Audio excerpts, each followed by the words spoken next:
like early on, I did build out some pretty good tools that helped me build up a good stable early. So I built out an ELO tool, like an early ELO tool. I just found some Russian freelancer PhD stats guy on Upwork, and he like helped me fire it up. I did that and I bought Saga Bolton, which was my first like really good horse off just OpenSea. I think it was like 0.2 ETH, I'm not sure. To go back and check it out. And I think that horse is now like 3 ETH in profit alone. Like he's probably one of maybe 20 or 30 horses in the game that are above 3 ETH in profit. But yeah, so today with Stable Stories, we have Zed Insights joining us. Thanks for coming on to the show. Hey, thanks for having me, Mark. I'm excited to do this. Yeah, so first off, Standard, when did you get into Zed Run and what drew you to it? So I got into Zed Run, I think end of last year. And so I think that's like relatively early. I mean, we didn't have breeding at all. And I was before even the move to Polygon. But at the time, I thought of it as like a kind of a novelty. You know what I mean? I got into it because I'm in a few like crypto trading groups. Never take crypto trading advice from me, by the way. I don't do very well at it. But yeah, me neither. So like, a few of my standard degenerate friends, they like to gamble on all kinds of things. So they're buying a few of these crypto horses. I thought it looked fun.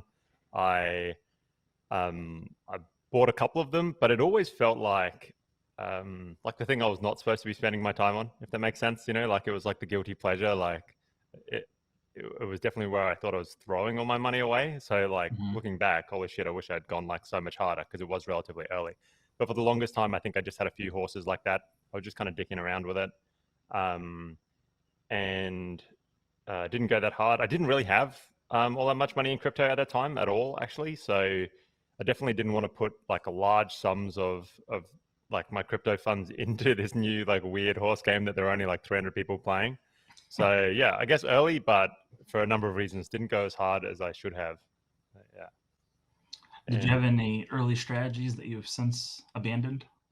So I think like early on, I mean, moving on from that, like I forget exactly the timing of this. It was probably already moved on to Polygon at this time, but like early on, I did build out some pretty good tools that helped me build up a good stable early. So I built out an ELO tool, like an early ELO tool. I just found some Russian freelancer PhD stats guy on Upwork, and he like helped me fire it up. And I forget where we got the data. I think it was just from one of the data dumps in the API channel. And we built out this ELO system. And if you don't know how ELO works, it's sort of like it ranks you up or ranks you down based on wins or losses against the other horses in the field. And with Zed Run, because you're turning like one race into a series of 1v1 races. So a small increment can have huge shifts in ELO, but you can sort of play with that number, the amount that a horse is adjusting, and give yourself different results. So I was sort of screwing with that. I forget what it is. I think it's the RD number, and trying to outline horses that sort of had really high ELO early, even though it wasn't an accurate ELO rating. It was sort of a way to identify good horses early. And so I did that, and I bought Saga Bolton, which was my first like really good horse off just OpenSea. I think it was like 0.2 ETH. I'm not sure. Could go back and check it out. And I think that horse is now like 3 ETH in profit alone. Like he's probably one of maybe 20 or 30 horses in the game that are above 3 ETH in profit. It also helped me identify like another horse I bought off Poseidon Racing like way back when he was like doing a stable clear out or something. I mean, it was a good horse. He knew it was a good horse. Called Hypersonic. I don't know if it can really hack it on the track anymore, Hypersonic, but for the longest time, that was my stable, man. Was pretty much like a bunch of donkeys and Saga Bolton and Hypersonic. But I think that's kind of what's cool about Zed Run. You can just have two really good horses and you get very attached and it really brings you into the game. So that was pretty much my strategy. It was just like getting those horses, running them, and trying to like go like pretty, I think like even quite early, I realized that I could run like Saga Bolton in $25 races and it was profitable. So I was just trying to crank through a lot of those. But yeah, again, still didn't really go as hard as I should have early. And following that, like the rest of my stable was sort of built out from drops. Yeah. Okay. Now, since you've been able to pull profit from horses like Saga Bolton, are you still putting more money in, or are you kind of relying on the stable to be self-sufficient at this point? I mean, so yeah, I'm definitely not looking to put more money in now. It's like I think I probably went too hard, right? Especially given the way like the Zed market has gone recently. And don't get me wrong, I think we'll touch on some of these reasons later. I'm still like bullish on Zed long term. It's just that there's definitely some worrying signs there. But yeah, no, like I think like the way that I was able to sort of grow my stable without going too heavy early was really just focusing on like timing around the drops. And I really gamed the drops like pretty heavily. Like I think a lot of people, especially at that time, they were coming into Zed, maybe they didn't have the best crypto knowledge. They were coming across from Top Shot or, yeah, all right. So I think like a little bit of background in crypto helped me a lot there. So I was able to like early on, like think like, right, they're going to have to stop people from, they're going to obviously bring in limits. They're going to stop people. So I made like 20, 30 accounts that were signed up to Zed Run prior to like a number of drops, like all these kinds of things. So realistically, just strategy around drops was a big help. I was one of those guys that everyone was like yelling at in the Discord channels for like nailing too many horses on drops. But now, how do I grow? Like it's true, for a while I did build a couple of other strategies. So I had for a long time I was identifying horses just based on Griffin odds very early. So I sort of had like a model written and it was automatically populating a spreadsheet for me based on any horse that had good Griffin odds. And then I was kind of like evaluating the field after that Griffin odd. So to see, right, how trustworthy do I think those odds actually are? And that was how I picked up Trash Donkey. So Trash Donkey, which is probably my best horse now and like a pretty well-known horse. Yeah, I chased him around for about a week trying to snag a win so I could snapshot and talk shit, and yeah, he just didn't lose. Right. Yeah, I remember. I think you've beaten me a few times now, but no, I haven't beat you yet. Oh, really? Yeah. So that worked for a while. Like when we still had odds. I mean, obviously, odds were like clearly way too much information because of that reason. Like again, you could identify literally from one race that there was a good chance that horse was a beast. Or again, you knew like 1 in 5, 1 in 10 chance it was a beast, and then it just plays out. You only need to hit one monster for it to pay for all of the rest being misses. So, yeah, I don't know how many horses I picked up through that, but Trash Donkey for sure was the most successful. Was there any that were just completely off? Oh yeah, there were like massive donkeys, man. And there was also like, what was the horse's name? I wish I could remember it. I used to cop so much shit from Steins for it. But there was like I even picked up a few that were decent, but for whatever reason, just had like I had one particular horse that kept coming second and 11th, like it just wouldn't get first and last. Oh jeez. And I was like, what is going on with this thing? And I just like I raged at it, and I just like sold it for nothing. And then as soon as I sold it, obviously it starts pulling nothing but first and last, and it's like a perfect U-shaper. So yeah, there were some. It wasn't an exact science, but there were donkeys that I paid for with that for sure. Yeah, I saw that your primary stable's closing in on almost 7 ETH profit. Oh yeah, that's pretty decent. And it looks like it's a pretty steady climb too. You don't have any major dips except for like before you hit your first ETH. So you've been pretty successful. Is that mainly to identifying the early racers, or are you really picky with what you race against? Or so when I had that ELO system, actually, I also built an overlay extension so that I could, it would tell me, it would identify whether I was the top 3 ELO in that race. So I had a chance of coming, like the highest chance of coming first, second, or third. However, I'm bad at like, I don't know what you'd call it, like technical upkeep. And I was kind of just lazy. And especially back then, I found that it was useful. Don't get me wrong. I think it's just a matter of time until someone comes out with a tool that's doing exactly the same thing. I think StackNax is doing pretty similar stuff. Yeah. And now actually it'd probably be like tremendously useful because it's just so competitive now. But Yeah. back then it was sort of just a case of eyeballing was pretty much just as good. And especially when I was running $25 races with Saga Bolden, I kind of knew the field well enough that I could just sort of tell. So I didn't really keep up with that. So in terms of identifying the field, it sort of started like that. That was a very technical way of doing it. And I think that's a good strategy. People should start implementing that at some point. But then it was just like just eyeballing.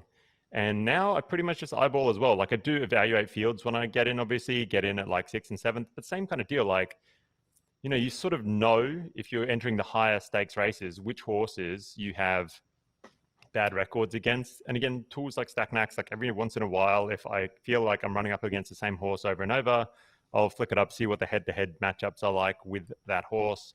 And that's pretty much as detailed as I get with that stuff now. I'm looking at getting a bit more detailed with it because I think that I would like to try and expand my stable to have more like $2.50, $5, and $10 races in it. Because nowadays, if I get a horse that is sort of profitable in that range, maybe not $10, I'd probably run that, but $2.50 and $5, I don't have the time to race it. So usually I'll just like sell it or put it into one of my other stables or something like that. But I would like to find a way of racing those horses because they're obviously profitable. So, I mean, that's kind of like hoping that Zed brings out some kind of scholarship model. And I'm even toying with ways that I could do that here in Vietnam, regardless of whether Zed implements that or not. So with racing, since you've been around for quite some time, so you've kind of seen the progression of how it goes. With the challenges of racing today, do you think it's just the quality of horses increasing because we have a big enough population now to where there's, if there's only 5% decent horses, that 5% just keeps on getting better and better? Or do you think it's a broken system fully? I mean, I think Zed's kind of in between a rock and a hard place, to be honest. Like I've been like worried about the idea of an ELO system for fucking forever. Like it just sounds to me like we are going to be in a completely luck-based system, no skill. And then these changes this morning to just even the normal like anti-sandbagging measures, I think that's crazy. Like I actually thought that the current method of just making class fives, max $5, is sort of like just staggering with price tier. I think that was pretty much already eliminating sandbagging to any extent that it was, really worrying. Yeah. But I guess so. The question was like, what are my thoughts around like Zed's racing environment? How they're gonna? Yeah. Do you think it's because the Zed team hasn't developed a good racing system, or do you think it's because the field has just gotten that much stronger? I think it's definitely just the field's getting that much stronger. Like, and actually, this is one of the things that when you see everyone calling out for like cheaper breeding fees, I'm like, be careful what you wish for, man. Like, I don't really see that. All you're doing there is just, tuning that dial so that we make the field get stronger and stronger every month. It works for everyone else, not just for you. So, yeah, I actually don't think they should make the breeding fees any cheaper. I think they're kind of perfect. And pretty much for that reason that you're saying, like it is getting tough out there, and it's especially tough for the newer players. It's really tough for those entrance level races. So yeah, I think it's generally that. And then I guess to touch back on what I started at with the beginning of this question was like, that's why I think they probably do need to implement some kind of change in the class system, but I don't know that it will be enough even once they do. Yeah, I can definitely say it's tough. I think the tournament just really sparked a lot of horses that had been benched for a while. Because it was like as soon as the tournament was announced, I lost 5% on almost all my horses, except for the one that I qualified with. And horses that I downclassed because they were competitive, 2 classes below, and it cost me a lot to downclass them. Can't even win a $2.50 race now. And it's like, well, that wasn't worth it. So it's weird. Yeah, the tournament, actually, I sat out for exactly that reason. And at first, I thought it was a huge mistake. I mean, for me, I was sort of, I have some decent tournament horses. Like, I'm a blue bagger. He's won a tournament before. And I think Trash Donkey would probably be a very good tournament horse for sprinters. So I thought about it, but there was like really high opportunity cost in that if you entered it, you obviously weren't winning money all that time because you should just be, you're going to be doing it in free races. Right. And then exactly what you were saying, you're going to end up in class 1. Like no matter what you do, you're going to end up in class 1.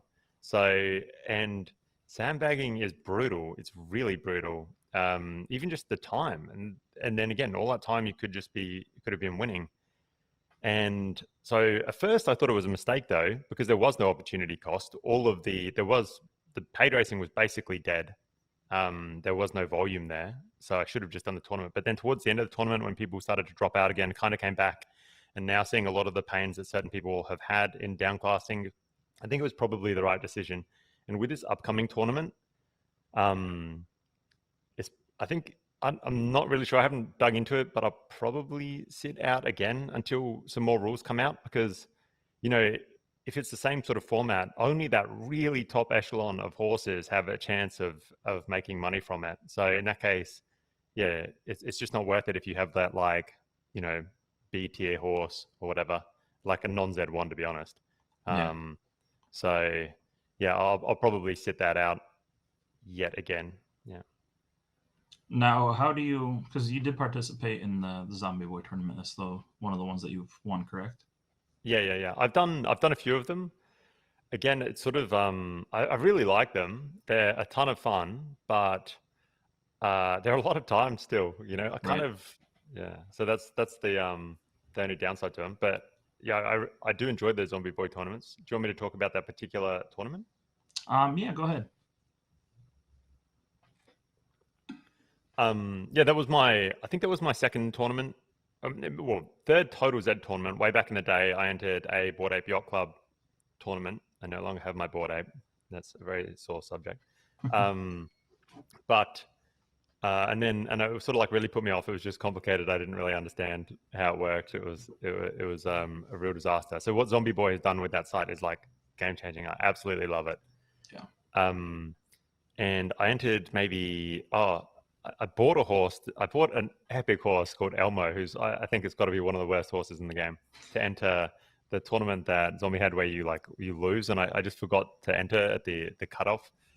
And so yeah, the first real tournament where I actually tried to take a stab at, I won, which is great with I'm a Blue Bagger. And I'm a Blue Bagger is a horse that I have really come around on. He used to be my most frustrating horse until Flames kicked in, and I realized that he was just a really, really long distance horse. Like if it's not 2,400 and 2,600, he's probably not the biggest favorite in that race. But yeah, I mean, that was a lot of fun, and it sort of helped me really refine my idea around tournaments and tournament strategy.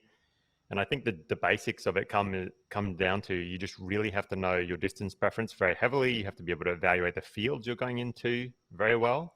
And probably long distance horses are way better than sprinters in tournaments because they just have those extra 2 levels of distance preference. So for people who don't know, I think 1,000 meters is kind of roughly equivalent to maybe about 2,000 meters, is it? Or maybe it's 2,200 in terms of distance preference. But then obviously for long distance horses, you have 24 and 26 on top of that. So there's just I feel that they're going to be more consistent over a long stretch of time, and especially for the zombie racing format, where usually it's 5 races a day. By the time you get to the end of the tournament, that's a lot of races. You can't afford to drop down in the tournament. So yeah, I think distance races are probably, long distance races are probably going to be more consistent in tournaments. I could just be biased. I entered Trash Donkey in that same tournament and he got fucking smashed. So maybe it's just that. But yeah. Do you feel that you prefer the zombie tournament structure where you have a set number of races for the day, then everything else is kind of yours to do what you want with? Or do you like the every race counts against you for the duration that the tournament's existing? Huh. Oh yeah, I way prefer the zombie racing format. It's that's crazy, right? I think we're just going to get to this polarized world though, where you have unless they split the class systems and tournament races just don't count against your normal class, which is what it should be. It's fucking crazy that they're mixing these both. But until that time, you're just gonna have to separate your horses. Like, these are tournament horses, these are like my paid race horses, and Yeah. you don't mix them, because again, otherwise you're screwed. Again, you're gonna end up in, if you have a good horse in a tournament, there's no way you don't end up in class one, and those are monsters. And so unless your horse is a Z1 where it should be in class one naturally, then yeah, good luck to you. It's that's going to be tough, especially with the current down ranking environment. Yeah. Yeah. Let's touch on the new changes to downclassing. Yeah, awesome. So the new point system for how you gain and lose class points. So first place you now get 6, second place you get 4, third you get 2, fourth, fifth, and sixth 0, and then 7th through 12th are -2. How do you feel about that change? I mean, I'm trying to bring it up exactly. I think it's going to be tough out there. Yeah. I mean, the thing I'm trying to work out is, does it mean that we just all go back to those like mid-distance U-shapers, you know, where they sort of like up class and down class and the same distance? So you can kind of just run everything at its max value, and you sort of stay in your accurate class. Because yeah, I don't know how you run a preference horse profitably anymore. So it sort of means, what, you need to like hit 3 down classes for every win. And at that rate, you really need to make sure you're like winning at a, you know, $25 rate, and you're losing at like $2.50 or something, you know. See, maybe not quite to that extreme. that's where I messed up with my tournament qualifier. Was he's been a natural U-shaper his first 200 races. Then I enter him in tournament races, and he pretty much does the same. Like if he loses 3 in a row, I know he has a win coming. But then post-tournament, he just doesn't lose anymore. Doesn't matter what distance I put him in. He's always been able to win in his off distance pretty consistently. So downclassing was never easy, but he never went out of class 4 anyways. But now he's stuck at the top of class 3. Yeah. And why do you think that is? I think it has to do with the way the race distribution is calculated. Because like his fastest times are like 4 standard deviations the normal of Zed. Like he's 2 standard deviations away from being in the top 25. But his average times aren't that great. So I can put him in a race where he has the fastest time but 12th average, and he's either coming in first or second, or 11th and 12th. And I didn't actually figure that out until halfway through the tournament. But yeah, I think it really has to do with how the racing algorithm stacks the horses and then figures out the times based on those horses' abilities.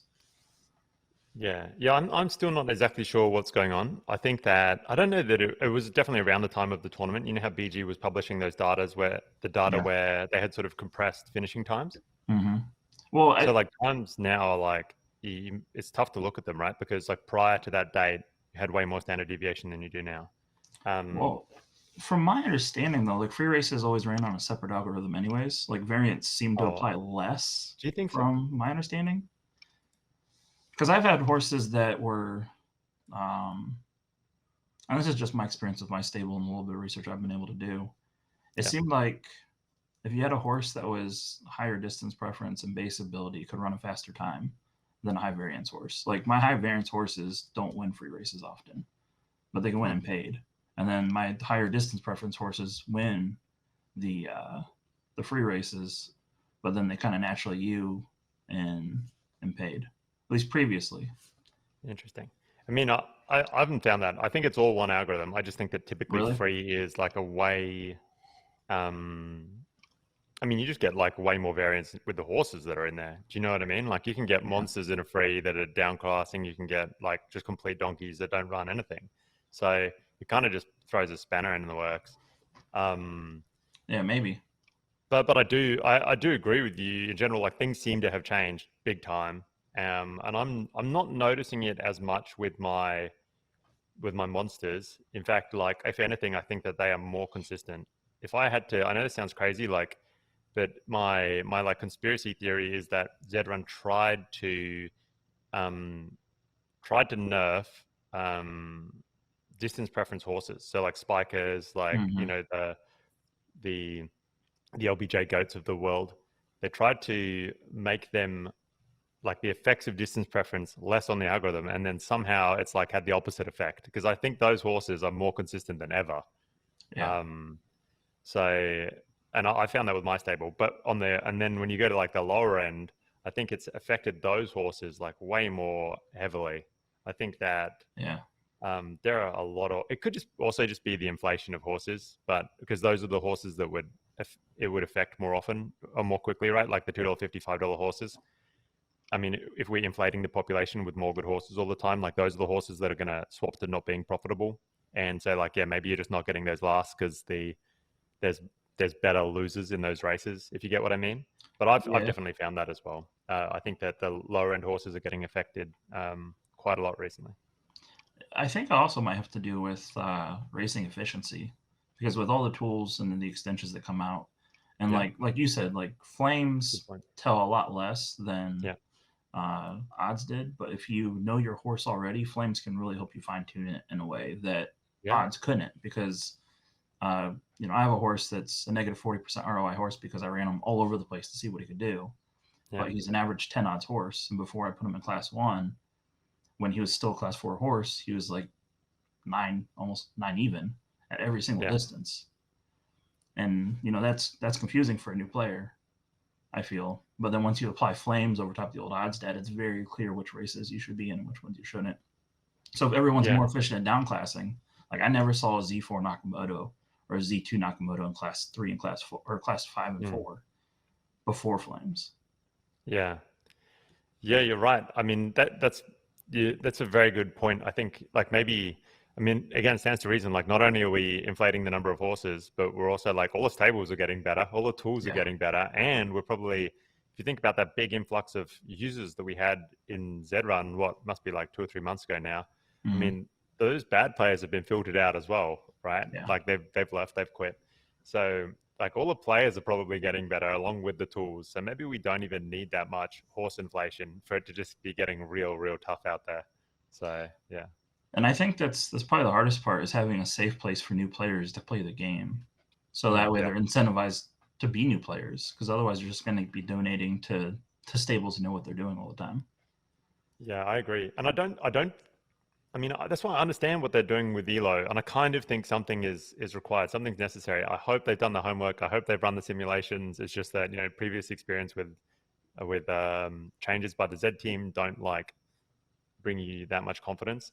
Yeah. But like, so there definitely needs to be some kind of change to the way the Zed system works. But this Elo system, I just don't see a way in which we aren't just flipping coins. If we all end up with matching up horses that are perfectly level, then aren't we just, then what's the point? You know, there's no edge, there's no skill in this game. It's just a game of luck. And maybe that's what they want. I find it hard to believe that that's the case from a regulation standpoint. Like surely they need it to be a game of skill. So, but yeah, that's not a game I'm interested in. And I also think that kills the market for all horses realistically, because I mean that means that all horses are equal to each other, so it doesn't matter, right, which horse you have. Yeah, and it kind of feels like they're transitioning from like with the events and the way they're structuring them. I see them kind of drawing a line, kind of what you're saying. You know, you have to decide whether or not the opportunity cost of a tournament's worth entering, right?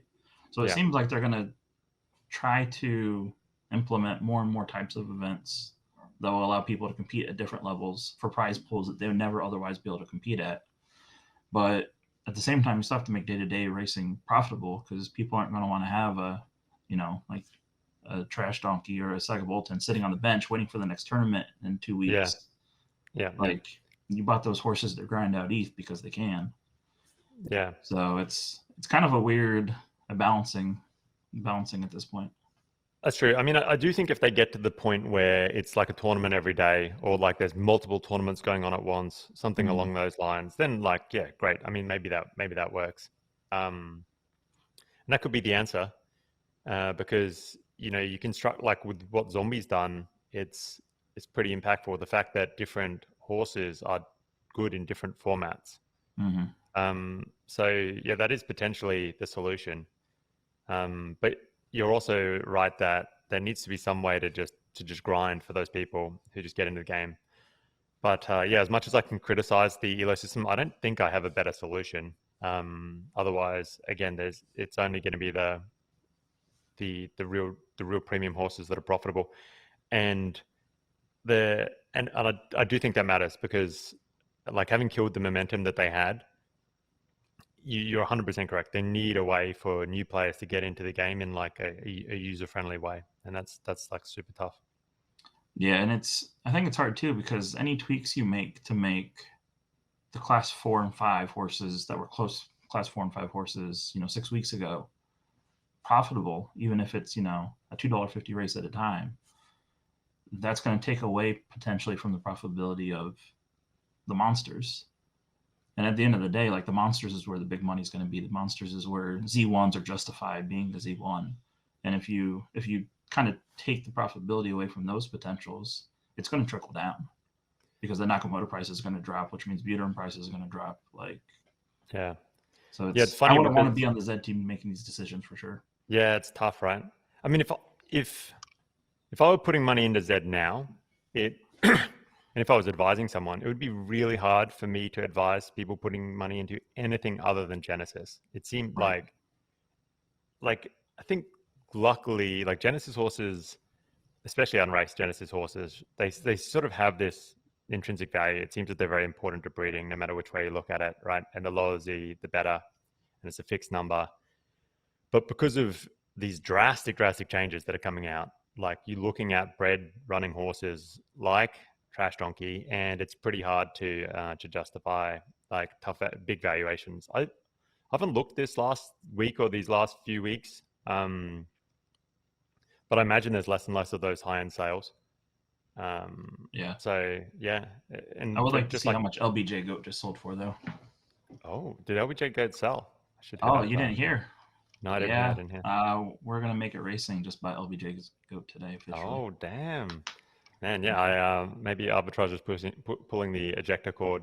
He's getting the fuck out of here. I think he just has too many damn distance horses now, because he just bought that one Buterin and it's freaking wicked. Yeah, that's a good point. I mean, he's probably running into himself a lot. So yeah. Especially when there's only one $25.50 race and it takes 2 hours to fill. What do you do with your other monsters that are trying to run on the same one? Yeah. Very good point. So the art of downclassing, it's something I've messed up several times. Any advice, tips? I know you touched on, if you're going to win a race, make sure it's worth losing money going back down, because right after the tournament, I'm like, I can make money now. And I was winning like $5 pots. I'm like, crap, I have to spend $5 to downclass. Like, that wasn't worth the points. I mean, yeah, at like the basics, it's really tough to make it work if you're, I think there probably are horses that do it. Like, I mean, if you're winning $2 and then having to lose $2, right? Like, that's Three pretty times. tough. Yeah, well, 3 times now. Again, like, now you're gonna have to really make sure that there's, like, you're staggering those price differences, right? Well, So I think that new point system will benefit the low end a lot, because those horses that don't have a very definite down button will be able to run 8th instead of 11th, and it's still worth the time going down.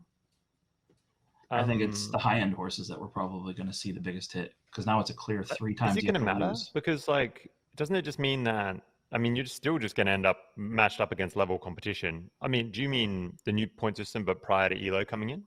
I'm talking about the adjustments they made today, I think effective tonight, for how class points work. Yeah, I mean, I don't know that it's going to really matter. I mean, you're right. Like, to be honest, like the really good down classes, it still doesn't matter for them. Those high-end horses, I mean, if you can win at $20 and $10 or $15, whatever, and then losing at $2.50 still matters. It still works, right? You just have to hit 3 of those down buttons instead of 2 or whatever it is. Right. So it still works for the super horses. I think the marginal horses are the ones that get fucked. Like, again, if you have a horse that is only, you can like win at 5 and lose at 2, is that still profitable? Who knows? And actually, again, it's been a model that I've been more and more interested in. I've been like looking at a ton of those stables, again, just from the standpoint of, like, I'm kind of bored with racing myself. I want to get some, like, scholars in, to use an Axie term, and have them race a stable. I'm trying to acquire some of those stables. And those marginal horses, I think it affects those more than everyone else. I think it's going to be hard to make it work. All right, we'll touch on class system in a minute. One of my biggest concerns is party mode, because when Oh, everybody really? can create their own race, well, in the current environment, right? Like they said, there was roughly 10,000 unique stables that ran for the tournament or during that time frame. It's Hmm. not really that many people, Yeah, yeah, and like racing generation already sucks. So if you're overlapping free races for tournaments to incentivize mm, people to run in the tournaments for big pots for free, yeah, you're going to dilute paid racing even more. yeah, And then you introduce party mode where people can take a lot of their horses that aren't easy to run and just race all their best friends. yeah, Like there's even going to be less racing going on in standard races. Like yeah. unless we have a huge influx, like no races are going to be able to complete. Is my fear. Yeah, that's a pretty good point. I mean, I think it kind of sucks for me the most, or us in Australia. Like, I think the race generation probably isn't that bad in US hours. So,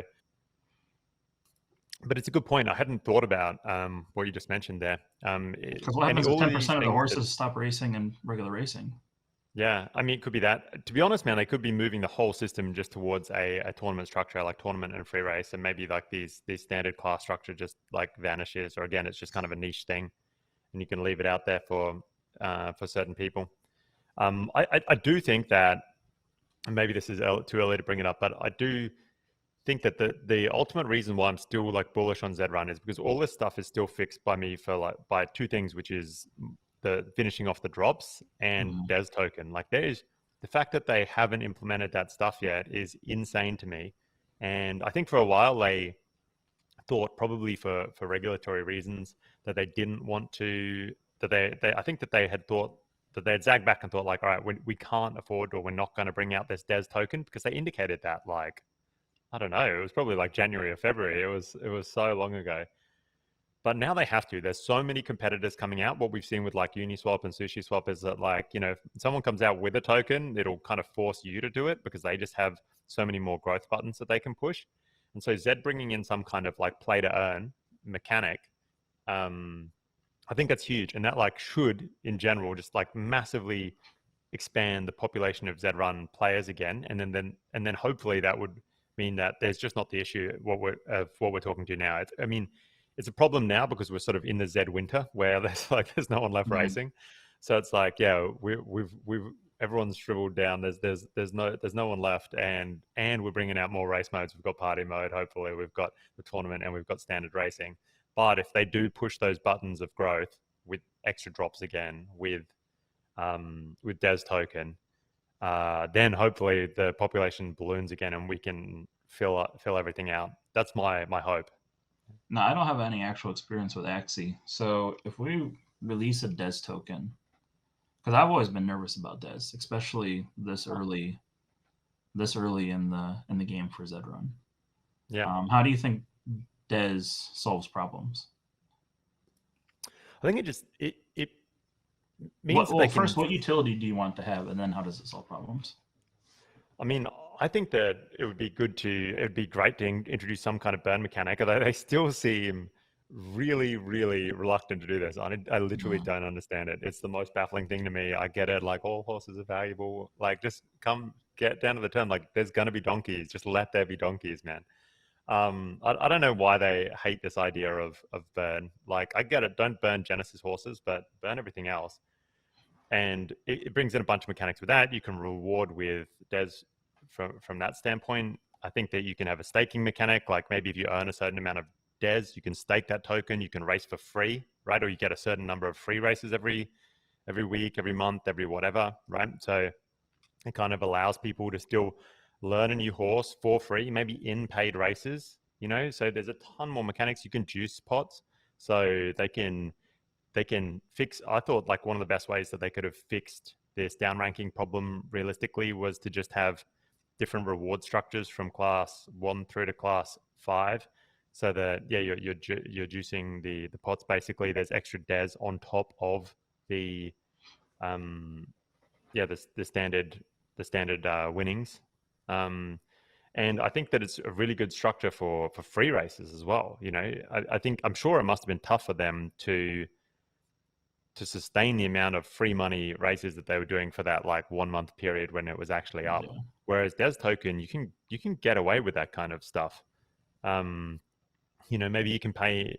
Maybe a lot of these races you could pay in Des as well. There's just a million different mechanics that they could bring out with it.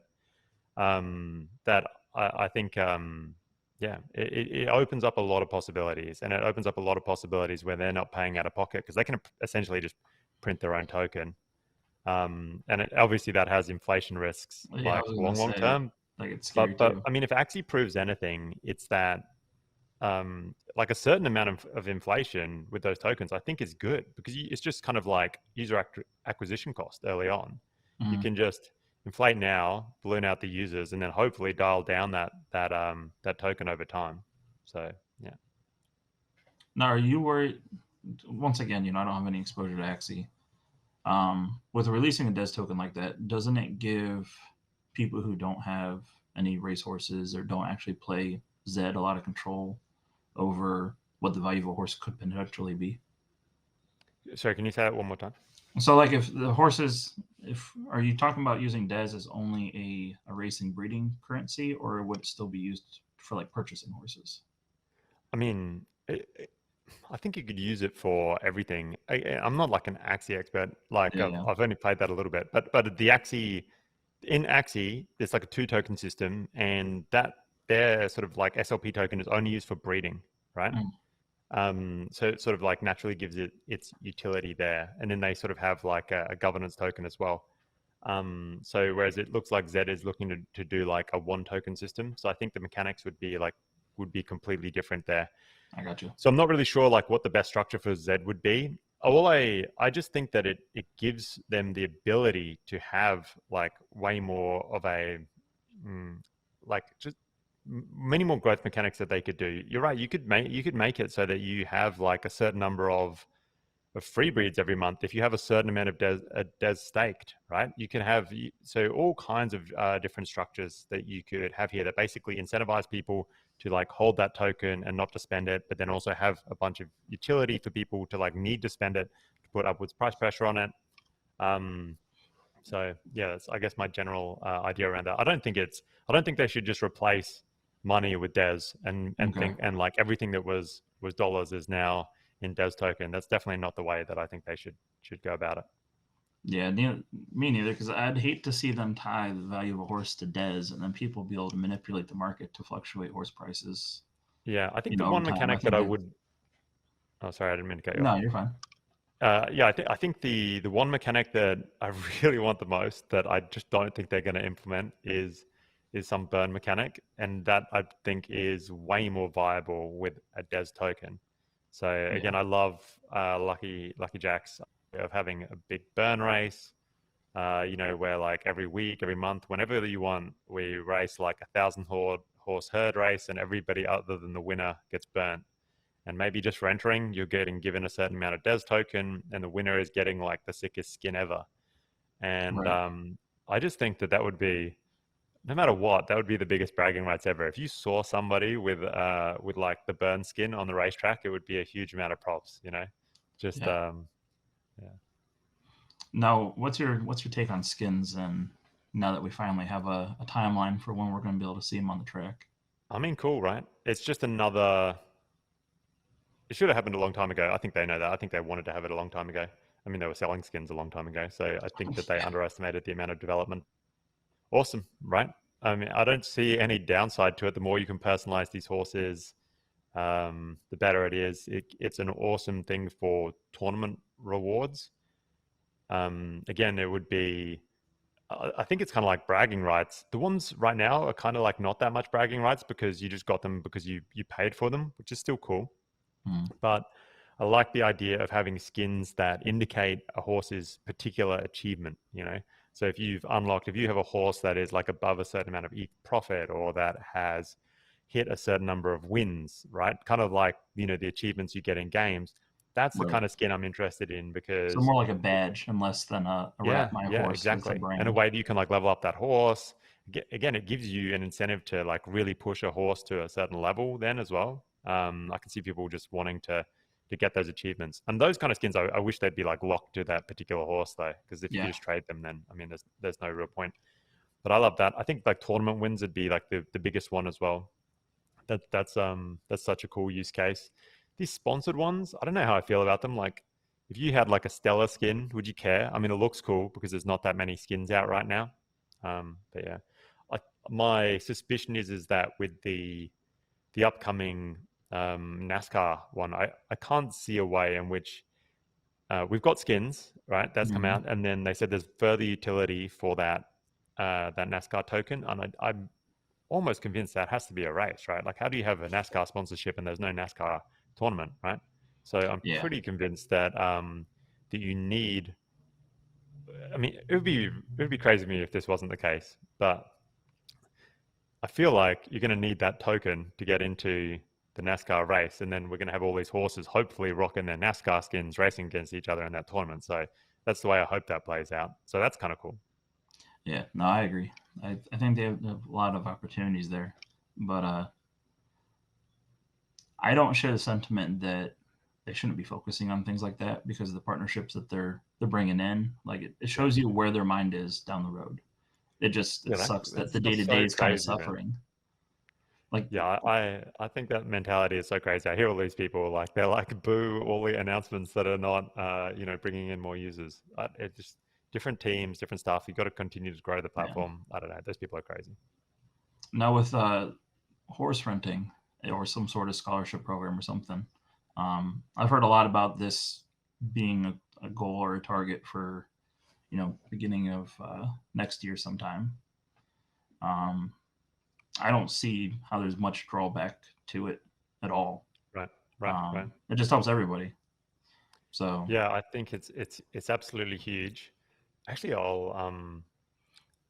like at a certain point, no matter what you do, the fun of racing in Zed Run is the strategy. It's not clicking the buttons. Like, this is kind of like, fantasy basketball, fantasy football. Mm-hmm. It's like, it's the strategy. It's looking at, it's the game mechanics. Like, what is the class system like? What's the competition like? And then you want to see it play out and you want to watch the races, but having to like manually enter them, that's the bit that sucks, right? And so the ability to rent, I mean, great. Like, sure, if you just want to earn like passive income for your horses and you just rent them out, that's one way to go about it. But what's more interesting to me is that it opens up the idea of having like stable managers, right? And doing a profit split with them, which is sort of the model for Axie scholarships and is what caused that to absolutely blow up. And in Zed's case, I think it would really blow it up, because with Axie, it's kind of like a grind it out. Like, you just end up with so many spare Axies that you can give it to someone else. There might not be the best Axie and they can just grind out a profit. Don't get me wrong, there are scholars that are in like, the top 100 players and stuff in the Axie world as well, but they are few and far between. Mainly, it's about having these huge scholarship programs with 50 to 100 scholars, and you're sitting there with like 20 grand passive income every month. But with Zed Run, that's not the case, right? Like, as we've talked about, there's real skill mechanics here, and those big stables are earning huge amounts of money. There are some really skilled players out there that are that just don't have epic stables, and the ability to like plug them in and say like, look, man, cool, like I don't have the time anymore, I still want to watch it, like I still want to like jump on a call with you once a week, come up with the strategy, like go back over the last weeks of racing, what were the problems here, how can we fix it, but have them like map out most of the strategy for you. I think that's absolutely huge. And again, that's to me just as big of a growth mechanic as the DES token. I just think that it really expands things out.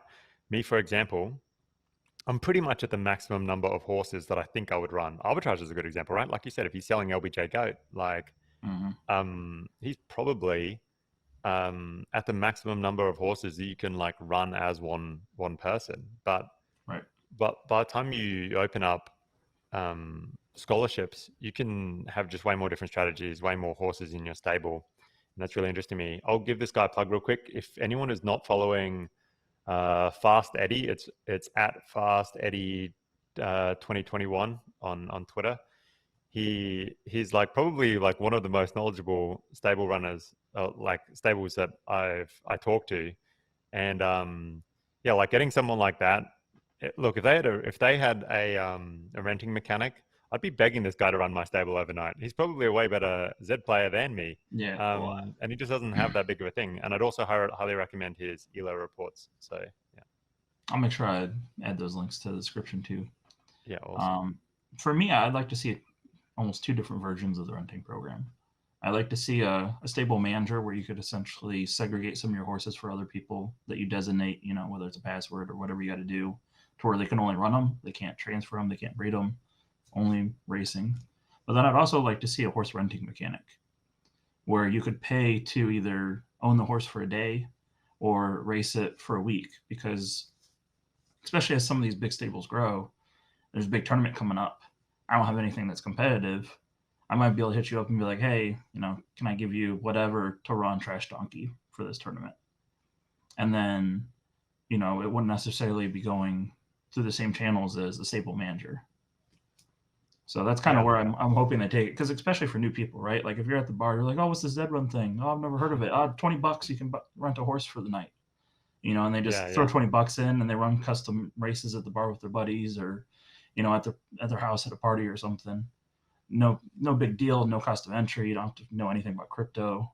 You can just plug and play without any risk. And that's a great idea. That's a really great idea. And you're right. I mean, they definitely need to work out some kind of way that the renting mechanic on a horse doesn't affect its statistics. Although people are still going to be able to, thing I'm worried about.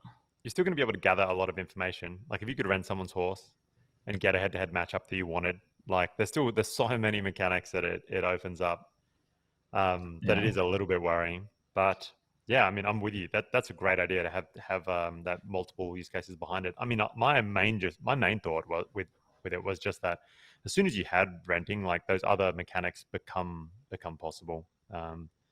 Because you could just rent it for someone for $1 a month or whatever, and then you're working out an ETH split. I mean, sure, there's trust involved, but at least they can't steal the horse. That's the biggest thing. Yeah, and I'm also looking forward to having the native exchange, or whatever you want to call it, on the Zed Run platform for cheaper transfer cost, because I think that's one of the scariest things for new people coming on, because most of the new people hearing about it aren't into crypto yet. That's why they haven't heard about Zed Run yet. So if you have to buy currency from an exchange, transfer it to a wallet, then do another transaction, and if you don't know about something like Narny Bridge or something, you're losing a ton of money in transfer fees. I've lost so much money before that came out, not knowing what I was doing, not paying attention to anything. And then you have to acquire a horse, and then you have to maintain a balance to race or breed. That's just so many steps. Yeah, I mean, I guess if you know what you're doing now, it's kind of possible because you can withdraw through Binance. I guess you guys in the US can't really use Binance, right? But I mean, we have a separate website that's definitely doesn't have all the tools and stuff that. Okay, yeah, because that way you can right now you can go into Binance and then just pull out Matic directly to Polygon, swap it on Polygon to wrapped Ethereum, and you've basically avoided ETH fees the whole way and go in and out that same direction. But you're right, all this stuff requires some level of crypto fluency, and that's really, really a drag. And you're right. I mean, way back in the day, actually, Zed was one of the first. When I first got started on Zed, you could buy a Zed horse with a credit card directly. So in some regards, they've gone backwards there. But I mean, that was when you could just log on and buy Genesis horses directly from the marketplace on Zed again. So yeah, that'll be interesting. It'll also be interesting, with Hawku partnering with Zed. I mean, I think Zed has directly invested in Hawku. So that's pretty cool, being able to buy directly from that platform, because I think OpenSea is completely broken for Zed Run in many regards, and Hawku is easily the best marketplace. So yeah, which I get why they took away a lot of the data, because it doesn't update fast enough. You'd go to buy a horse that had X win rate or wasn't, whatever the issues were, but then when you'd purchase it, it would be in stud or it'd be breeding, but when you went to buy it, it didn't say it was, or it was unnamed, and it was a nightmare. Yeah. I mean, the reality is that OpenSea is for everything, right? So it just can't be as detailed as a tool like Hawku, or you're indicating something on Zed Run itself. So it makes sense, and it makes a huge amount of sense for them, because they're just giving up that fee to OpenSea for absolutely no reason. So yeah. So is there anything else you'd like to see Zed Run implement, or is there anything that would make you just close up shop and move on? Maybe this ELO system is going to make me close up shop. No, For me, like my biggest thing is just make this a game of skill. Like the people who should be rewarded are supposed to be the people who are most skillful in the game, right? Mhm.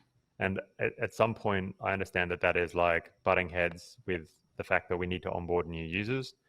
But I really think that they were going down the right direction with just staggering the price tiers like more drastically already. Like I don't think that downclassing is an issue at all right now. I'd be blown away if it was. And so to me, it was just kind of like leave this class system as it was and expand the number of classes. So that's, I guess, probably the biggest one is just like, Right. come on, man, let's have 10 classes. Everybody wants it, you know? Yeah. And perhaps they are planning on implementing that, but they want to time it with a larger influx of users. So who knows? But I think those are the biggest things for me. Like, yeah, we're going right down the right direction with things like skins, like with Des, like hopefully with more classes. We're going down the wrong direction with things like an elo-based class system. That's just coin flipping. Let's not go that way. Let's make this more of a game of skill, not more of a game of luck. And then let's press the growth button. Come on, let's get rid of those Genesis horses, get them out there, and let's get Des cranking. Let's start basically like pay people to play this game right now. Right. Zed is like swimming with cash. They can afford to take a loss. They can especially afford to take a loss with a token that they're printing, right? So, and we've seen the play to earn works at least with user onboarding, right, in the short run. So I'm sure that there are many things to deal with years down the line. Let's deal with that years down the line. Let's get some new users playing this game. So, yeah. No, I agree. We definitely need some new blood, but and like the game should be a game of skill. Like I have horses that I ran very, very specifically, and they look a lot better on paper than than they actually are. Yeah, So, yeah. no, I agree. But it seems like a great place to wrap up. So I appreciate you coming on and telling your story and kind of giving us some insight into the game here. No, thanks, man. That was a lot of fun. It was nice to be on the other side of things, not having to come up with the questions for once. So yeah.